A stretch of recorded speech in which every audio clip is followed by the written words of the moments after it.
Well, unveiling his plans at the Conservative Party conference this morning, the Health Secretary, Steve Barclay, also promised to end the use of words such as chest feeding instead of breastfeeding, of course. Right now, let's talk to Helen Joyce. She's the author of Transgender Identity and the Battle for Women's Rights. She's also Director of Advocacy at Sex Matters. And I'm delighted to say she joins us now. Good afternoon to you, Helen. Lovely to see you in the afternoon slot, Julia. Yes, well, you know, I've only done one morning so far. Good morning. I've done very well. Not as bad as yesterday, so I'm getting there. You and I have been talking about this, banging on about this, some might say, for quite some time. I'm sure you, like me and like Tom, you welcome this move, but I'm sure you, like me, also agree, like, how the hell did we get here in the first place? I know. I mean, single-sex wards were a campaign promise in 2010. What happened was they brought them in, and then they brought in a sort of a loophole, an Annex B, it's called, in NHS policy, which says single-sex means whatever people identify as, which obviously isn't single-sex. I mean, it's absolutely Orwellian, this thing of leaving the word the same, but then changing the meaning of the word. And that's how it's happened. So for 13 years, and accelerating in the last few years, hospitals have been told, NHS trusts have told them that they must treat people as the sex they say they are rather than the sex they actually are. And that happened without ministerial oversight. Yeah. So we can't personally blame Steve Barclay. I think as soon as he came into his current job, when he was told this was happening, he said he had to sort it. But we can say that all of this happened under a Tory government and that minister after minister after minister did not have control of policy. And I'd add one more thing, which is this is only for England, this correction. Yep.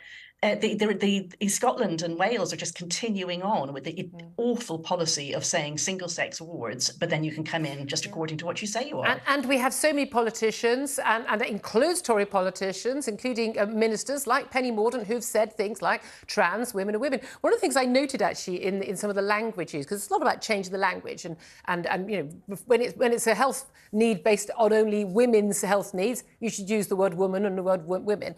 But I thought it was fascinating how trans women, they use the word women there, should be banned from female wards. Or we use the word... We don't even get to keep the word woman. Whenever they mean women, they actually use the word female. I really object to that. We're women. And even the word female is being taken. I mean, Americans now routinely say trans female, and you'll hear that here as well for some male people. They're trying to turn even that bedrock biological reality, which isn't only about humans, it's about animals, plants even. They're trying to turn that into an identity. Yeah. Well, we've seen, haven't we, even online dictionaries are using a different definition. So even when our children are looking at it, they'll go, well, actually, this is what it means.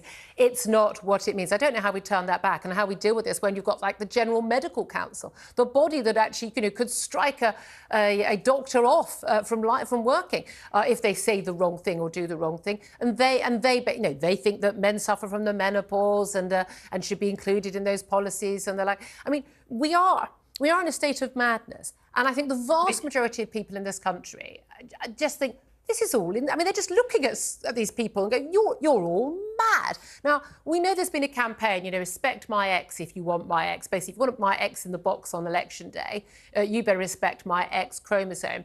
And there are campaigns now where, you know, we're going to ask every single candidate standing in every constituency at the next election, realistically next year, you know, what is your stance on these trans issues and women's and children's safety and rights issues? And we want to know, and we're going to put it online for people to see.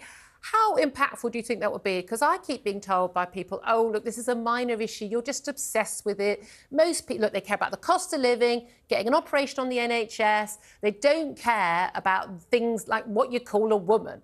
How important do you think it is? I think when you tell people that people's rights depend on it, it's important. So I think we need to get past that framing of what is a woman, you know, are trans women women, and we need to talk about the concrete reality, which is single-sex spaces and single-sex services. So I would advise people everywhere that they need access to a single-sex space or services, that's toilets, changing rooms, their kids' sports, all those places, make sure that the policy is that this really is single-sex, not single-gender, there's no self-ID. And if there is self-ID, society, make your views known. Don't leave it to just politicians. Tell schools, hospitals, gyms, all those other places that it matters to you. And you can feel empowered to do that now that politicians are starting to talk about it right at the top. They can't just brush you off as a bigot. Yeah, indeed. Well, yes, and goodness knows, we've been called every single word under the sun, haven't we? And you mentioned schools there, and look, we are still waiting for the guidance on schools. We understand there's a battle going on in the heart of the cabinet about what guidance should go out to schools about whether children should be allowed to transition socially, it's called. So, you know, Jane turns up and says, I'd like to be called John from now on, and I want he and him or they and them pronouns. And schools basically being told, well, the head teacher thinking they have to go along with it. Teachers being told you have to use, or we're told, the correct pronouns, and they're accused of misgendering when they use the biologically correct pronouns. Children have been threatened. You should go to another school. We've got a tape of a child arguing, saying, but they're not that gender. You're asking me to tell a lie. We're literally asking children and teachers to lie and to be forced to lie on pain of being expelled or lose their job. And the government is just wishy-washy. Oh, we don't want to upset anybody. They've got to come out with that guidance. Schools desperately need to know what they're going to do. Yeah, they kept havering about it, really, and then along came conference season, and now it has to wait until after conference season, which is a big mistake, in my opinion. That would have been the most important announcement they could have made. It's this idiotic idea that you own your pronouns. Pronouns are what other people call you. When they see that you're a boy, they call you he or him. When they see that you're a girl, they call you she or her. And the important thing for schools is they have to use clear language when they write rules. So if you have to call a boy a girl, then how can you explain how that boy can't come into the girls' spaces? So it's absolutely essential the government is clear on this, because schools have gone way off the rails on this, and they need to be got back to reality for child safeguarding reasons apart from anything else. Yeah. I mean, we've seen instances, haven't we, where girls have, been actually harmed when boys have been in their unisex toilets, kick the door in, the girls sort of cowering in there and causing violence, boys trying to get into the toilets to take photographs of the girls on the lead. I can't imagine what it must be like for girls who are sort of, I know people don't want to talk about this stuff, but, anyone who's had a child or as a woman themselves, your first few periods, you're being a bit anxious, you're a bit self-conscious, and then having to be in the same toilets as boys. I mean, I'm sorry, no one wants this. I don't think the boys want it. I don't think the girls want it. I don't think women want it. I don't think men want it.